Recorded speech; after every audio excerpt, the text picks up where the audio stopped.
Hello and welcome to the Scott Ballard Show here on the Warrior Sports Network. I'm Grant Wall, joined as always by Winona State head women's basketball coach Scott Ballard. And Coach, it was a two-game road trip for you last weekend at Southwest Minnesota State and Sioux Falls.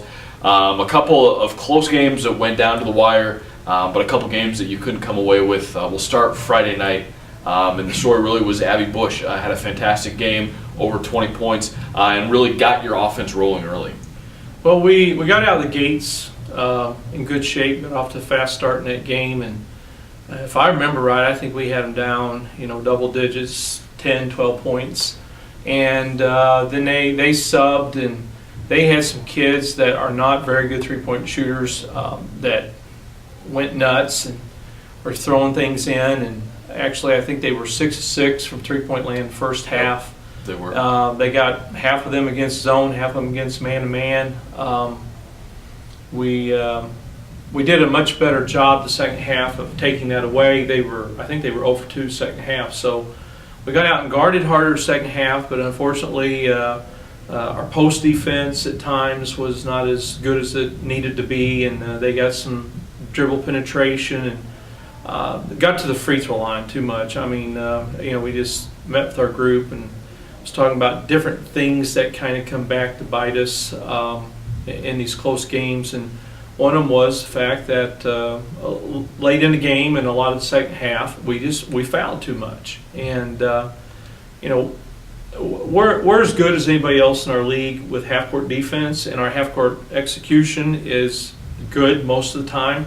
Sometimes you don't hit shots, but as far as taking care of the ball and getting good shots and executing things, we watch film and everybody, and we're as good as just about anybody else in the league when it comes to half-court defense and execution half-court offense. But we go through spells where we don't shoot the ball real well. And then there are times where late in a game we're fouling too much.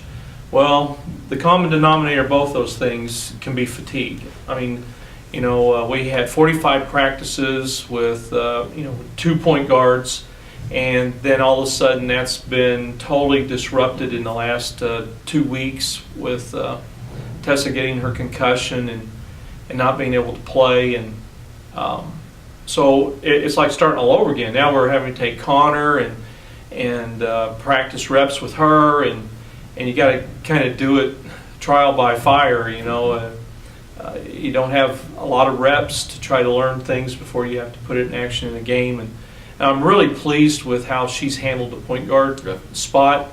Talk about her for a minute. Yeah. She's really, she's been put into this situation that she hadn't practiced for the beginning of the year, but she's really been playing well and had 2 solid games this past weekend. She did. The first time we played Sioux Falls, we had 21 turnovers, and that's when we had Tessa and Jenny Tuttle. Well, now we don't have either one of them, and we only had 11 turnovers the other night. So Connor's doing a really good job of taking care of the basketball, and they try to put a lot of ball pressure on you from baseline to baseline. Handled it really well. But the unfortunate thing is that Connor doesn't get very many looks scoring-wise when she's playing point. And then our staff, we've got to be more creative about creating opportunities to give her a break. She's played 40 minutes in 4 games in a row. Yeah. And and then she got fatigued and gassed the last 7-8 minutes of the game the other night because we hadn't given her a break other than when media timeouts come along. So whether that means spot playing Allison Hawking a little bit at the point, or putting Kelsey there a little bit and deciding what things are comfortable to run with her, it's frustrating, but there's nothing you can do about it. We just have to try to make the best of a difficult situation against some really good teams coming up, and hope that we can compete well enough and shoot well enough and take care of the ball well enough that we give ourselves a chance to win late in the game. But Abby had a strong game against Southwest, but in the last minute and a half, when it was a 1-point game back and forth, unfortunately, she missed an open layup and just got called for a foul trying to follow, her missed shot, and then they made 2 free throws and we find ourselves down 3. everybody knows that she's our go-to player. But what we've tried to explain to Abby is that doesn't mean that she has to take the shot. It means that the ball's going to go through her, though, before we do take a shot. And, that's a tough situation for a post player playing away from the basket. It's basically being used in a point guard position. But she can handle it, and she's not afraid of the situation. She just has to be a little bit more patient and trust her teammates more and take the pressure off of herself. She's pressing a little bit, trying to do a little bit too much sometimes. Saturday, I got some production out of a different source. Kelsey Andrews, she had a game-high 17, knocked down a few outside shots. Good to see her get a game where things really started rolling for her. That's probably the first game since we came back from Christmas where she looked comfortable with her outside shot and got some looks. Connor had a 27-point game against Minot. Tara had an 11-point game the next night. Well, against Southwest, Tara had a good game. Kelsey has a good game Saturday night.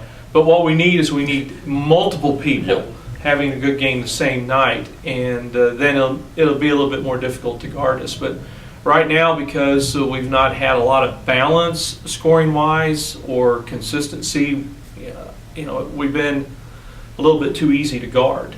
And we can't play fast right now very many times because we don't have the depth, and we got to try to control tempo, which we've done a pretty good job of. But we told our group just a little bit ago that the other night against Sioux Falls, we lost by 10, but we missed 7 layups in that game, and we gave up 15 points in transition, and we had 6 turnovers that were travels or just threw the ball out of bounds. So there were plenty of opportunities right there that we didn't cash in on easy scores. Then we turned around and gave up some easy scores, and then we threw away some possessions that the defense didn't even touch the ball. So there's opportunities where we can get better, and that's the main thing, is to stay positive. And there's a lot to play for. We just told our group, if the playoffs were today, we'd either have to go to Minot or Mary, and that's the last trip that I want to have to make. So if we can get some wins in these next 5 weekends against teams with all winning records, and 5 of them are ranked in the top 25 right now, we've got a tough challenge ahead of us. But you just take it one at a time, and every time we get a win, it will improve our positioning for the playoffs. A month and a half from now. But it's frustrating and challenging. I mean, we've won a lot of games the last 7 years, and we've had some injuries, but we've never ever lost both point guards at the same time. So we're trying to make the best of a really difficult and challenging situation. And there are people that are getting better from it, which is going to help them, on down the road. But right now, it's challenging, to say the least. Absolutely. We're going to put the wrap on this last weekend, put it in the rearview mirror, move forward now. We'll be back later in the week with more from Coach Ballard as he sets us up to preview a couple home games next weekend.